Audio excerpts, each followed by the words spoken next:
Hey guys, how are ya? So, somebody asked in the comments today, you were a psych major and you taught yourself how to code. That's exactly what happened. We're gonna go way back in time, back to 1994, and I had my import-export business on the side. I don't know, at the time I had been a psych major, but I was in full-time in business at this point. I didn't have a technical background. I did have the psychology background. My major was psychology in university, and I had started my business prior to that, and then at some point I made a decision whether to continue with my university in psychology or to start pushing the business, because I started to get some traction. Now the business had nothing to do with information technology. The business was import, export, and that kind of stuff.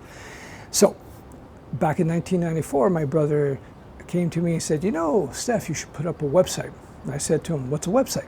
So I learned how to code, I learned HTML, and I built my first website. And from there, I started learning more and more about coding and then programming and so on. In 96, I think it was, at least the year that JavaScript came out, I learned JavaScript on my own. Let me tell you, it was difficult because the resources that we have today in terms of learning how to code are not nearly, they weren't there back in those days. You didn't have Google back then, so it was hard to find information. So what I would do is I would buy those big, thick nerd books. And I have literally bought hundreds of these types of programming books and coding books over the years. I'm not kidding, hundreds. And when I started getting an audience with killersites.com and killerphp.com and howtobuildwebsites.com, fortunately I had an audience who was building pretty big based on my articles and so forth. So publishers would send me books and I would read all the books, I would review them. Anyhow, so over time I self-taught how to program. Now, fortunately for me, I had a deep experience in martial arts and pretty good experience in business, how to manage systems. When you're running a business, by the way, you're managing a system. You're managing a corporate system, and workflows are very important in business, and just organizing your time, organizing your employees.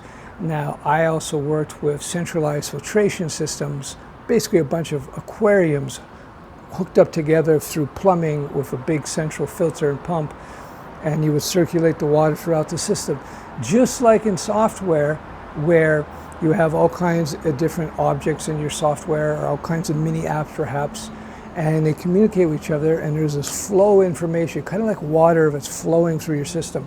So when I was writing code, I came to a realization after a while that when you're writing apps, you're just basically managing the flow of information the way that a system like an aquarium system that I had, where I had like 20, 30, 50 tanks hooked up together, and I was managing the flow of water through all these tanks through the plumbing systems. So when you're looking at software, think of the information that you're managing as a flow of information, like water flowing through pipes or water flowing through a river system. And when you're writing code, you're filtering that information. So for instance, somebody comes to your website and they enter in their username and password. So that you hit send, that information is sent over the internet to the server, the website server, where this information is processed.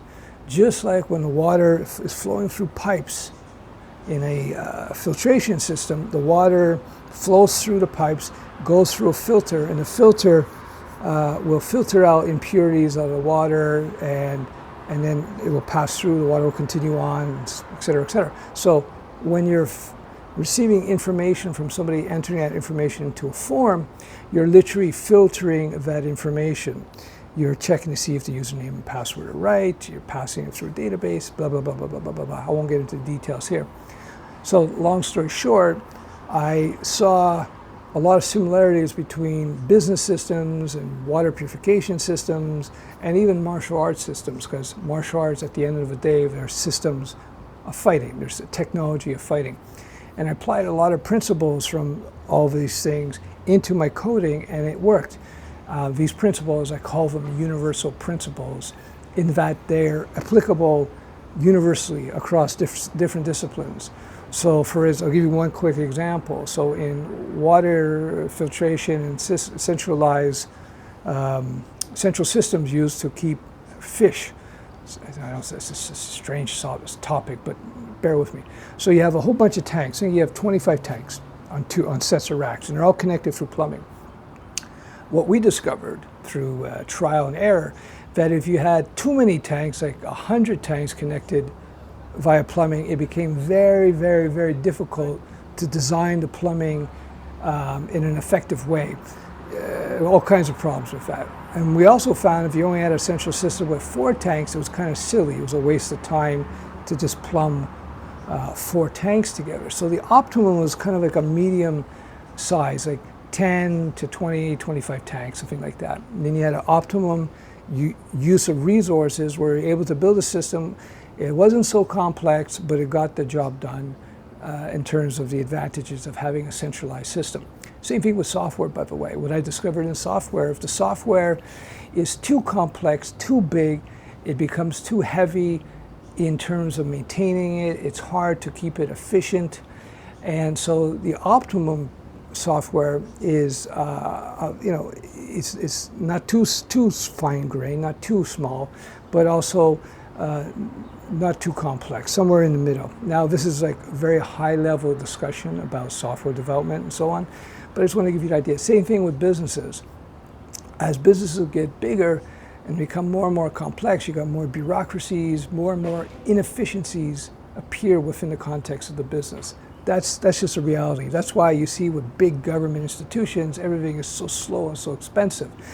So the optimum business, what they'll do, like Steve Jobs did this, he would silo off his design team away from the big corporate bureaucracy that Apple had become, so they could operate independently, kind of like a small business. So they were able to innovate.